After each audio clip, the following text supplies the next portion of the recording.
So much for America as a leader of the free world. We are out of the Paris Climate Accord. Immediate reaction is that it's an extraordinary abdication of American leadership. It is a shameful moment for the United States. Right now, they're weeping. They're sad that the United States is withdrawing from its leadership role because, you know, frankly, they know that it means a less stable world.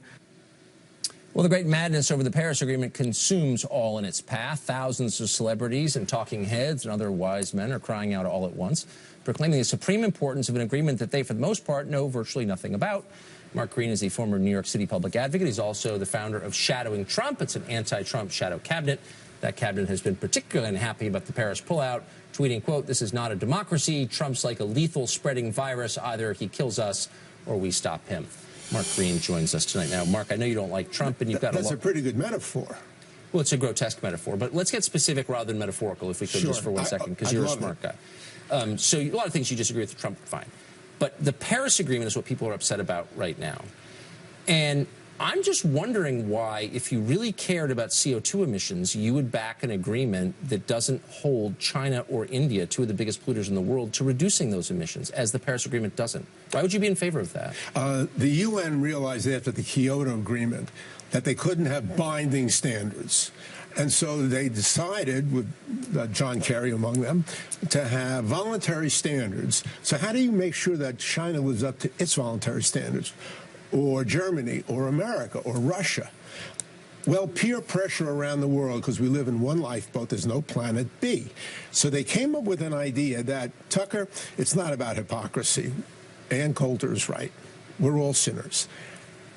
On the one side is Donald Trump, who, talk about not knowing what's in the agreement, is obviously a guy who's quite ill-equipped, inexperienced, and without knowledge about issues like this. He was very good on real estate. Really? Because you've already made a mistake in characterizing the agreement, so I wonder how much you know. Well, so all the agreement is voluntary. It's voluntary. The whole thing is.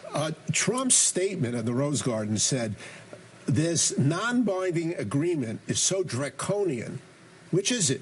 Is it coercive and draconian? On the other side, a majority of voters in every state, according to Frank Luntz, wants to stay in Paris. Okay, a majority of but you're not answering my question. I asked you a specific. Okay, everyone wants it, great. But because you're a smart guy, I want you to talk about the agreement itself, not the politics of the agreement. Okay. And I want you to tell me why, if you're concerned about CO2, you think that's causing global warming, why you would back an agreement that does not require two of the biggest polluters in the world, even voluntarily, to reduce their CO2 emissions till 2030, and allows China to continue using coal and ramping up its coal use for the next 5 years. Why is that good?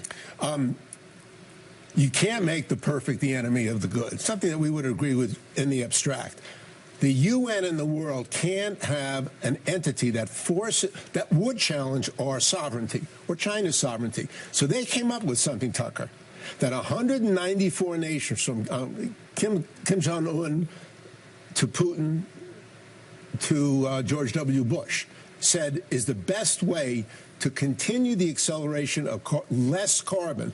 And so, you know, the market has been working. But that's not what it says. It says it's non-binding, and every country sets its own standards with peer pressure. Hold on. Why should we support something that doesn't even set voluntary limits on CO2 emissions for China and India and call that environmentalism? It's the opposite of environmentalism. No, it's not. Well, then why do all environmentalists, scientists, I'm asking you. I'm not asking about other people who aren't present. I want to know your view of it. I will. My view is identical to 98% of scientists, all world leaders, and the majority of voters.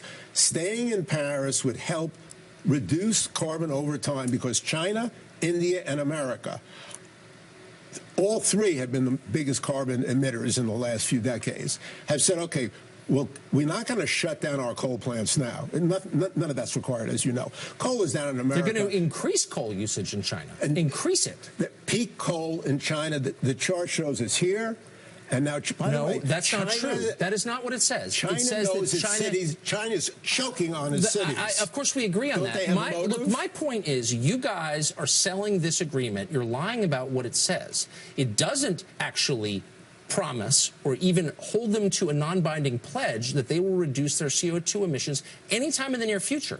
Why don't you just say that out loud? Because that's true. And yet it does require the United States to do that. Why? Hold it. It requires the United States to do it. You know that's wrong. Please. Requires the United Please. States to pledge that we will do it in a That we'll- non-binding that we'll way, try. and by the same criteria that apply to India and China. But if CO2 itself is a poison, as you believe it is, then why the hell would we get behind something that allows the biggest CO2 emitter in the world to increase its CO2 Would you like to emissions? see less CO2 in the atmosphere? You're dodging my question. I'm saying, why wouldn't you have an agreement that says we pledge to reduce it now, not a generation from now? We do pledge to start reducing it. No, they don't. Wait a second. They have said voluntarily that we are aiming to reduce carbon over time. So unlike you, I agree with the world's scientists, businessmen, and countries. Now, you can laugh. So stupid. You know- Scientists and businessmen. I'm asking you specific questions. You're not giving me specific answers, and you're appealing to people who aren't here whose names you don't know. So, like, that's not an answer. Hold it. The answer is, with Paris, countries have a moral suasion to keep progress on keeping. Do you know who Lysenko was? Of course I do. He Okay. was the Soviet scientist Excellent. who, like you, substituted religion for science and wound up with insane conclusions. He That's who said that was. you could learn traits could be inherited. Why do all scientists oppose you, Tucker Carlson? I don't oppose That's a me. bigger I'm asking question questions because it's than not a whether- religion, it's that's a bigger science, and question you don't whether answer Elon them. Musk You takes a throw private plane. religion back at me. Mark, it's great to see you. Facts are facts. Keep the faith. You're not dealing with